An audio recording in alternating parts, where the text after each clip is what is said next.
आईची चप्पल. कवी ऐश्वर्य पाटेकर. वाचक स्वर स्मिता सैंदानकर. ऐकूया आईची चप्पल. गेले कित्येक दिवस आईची चप्पल पडलीये कोपऱ्यात धूळ खात. गेले कित्येक दिवस आईची चप्पल पडलीये कोपऱ्यात धूळ खात. तिच्याकडे कुणाचंच लक्ष जाऊ नये. आईची चप्पल ही नुसती चप्पल असते कुठे. आईची चप्पल ही नुसती चप्पल असते कुठे.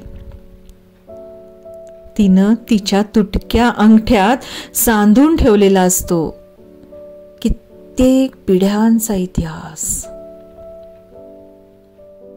तरी तिनं मापलेला पृथ्वीचा व्यास आणि पचवलेले करोडो सूर्य यांचा हिशेब राहिलाच. तरी तिनं मापलेला पृथ्वीचा व्यास आणि पचवलेले करोडो सूर्य यांचा हिशेब राहिलाच. आईची चप्पल. कवी ऐश्वर्य पाटेकर.